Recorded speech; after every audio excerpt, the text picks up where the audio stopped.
Assalamualaikum warahmatullahi wabarakatuh. Perkenalkan, nama saya Putri Amalia, NIM 8570308083, Prodi PGSD semester 8. Nah, pada kesempatan kali ini saya akan menyampaikan ulang materi tentang evaluasi dan hasil belajar siswa.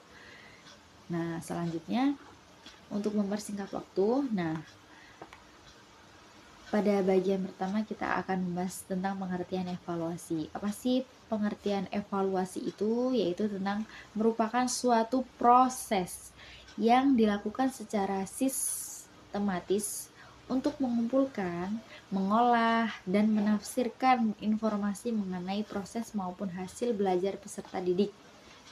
Nah, dalam pembelajaran IPA, evaluasi tidak hanya digunakan untuk mengetahui nilai yang diperoleh siswa, tetapi juga untuk mengetahui apakah tujuan pembelajaran yang telah direncanakan oleh guru telah tercapai atau belum. Nah, melalui evaluasi ini, guru juga dapat mengetahui kemampuan siswa dalam memahami konsep-konsep IPA, keterampilan melakukan percobaan, serta sikap ilmiah yang dimiliki siswa. Oleh karena itu, evaluasi memiliki peran yang sangat penting dalam meningkatkan kualitas pembelajaran IPA di sekolah dasar.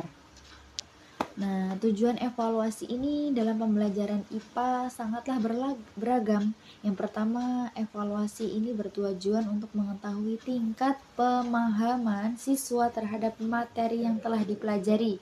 Dengan evaluasi ini, guru dapat mengetahui apakah siswa sudah menguasai kompetensi yang diharapkan atau masih mengalami kesulitan. Nah, yang kedua, evaluasi berfungsi sebagai umpan balik bagi guru. Jika hasil evaluasinya menunjukkan banyak siswa belum memahami materi, maka guru juga perlu memperbaiki metode dan strategi pembelajaran yang digunakan.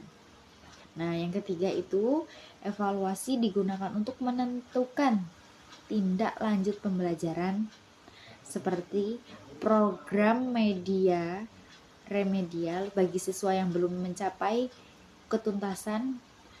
ketuntasannya, dan program pengayaan bagi siswa yang sudah mencapai kompetensi yang telah ditetapkan. Nah, dalam pembelajaran IPA ini, evaluasi juga memiliki beberapa fungsi terpenting. Yang pertama ada fungsi diagnostik.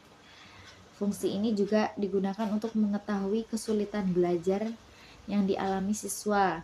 Misalnya nih, guru menemukan bahwa sebagian besar siswa mengalami kesulitan memahami konsep gaya dan gerak.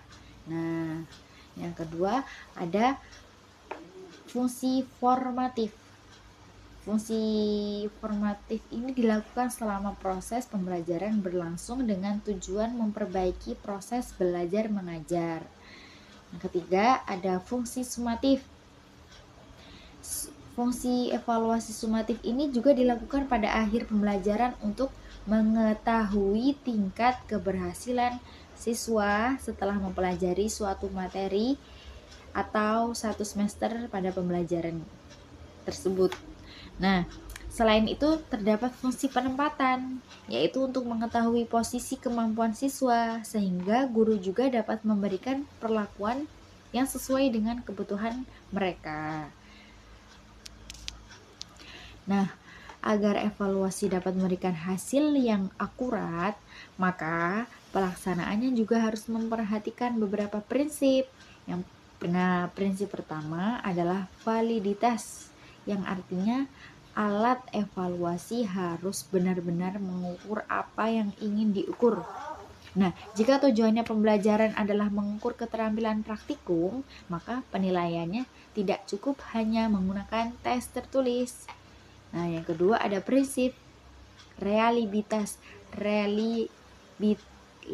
yaitu hasil evaluasi harus konsisten apabila dilakukan pada kondisi yang sama.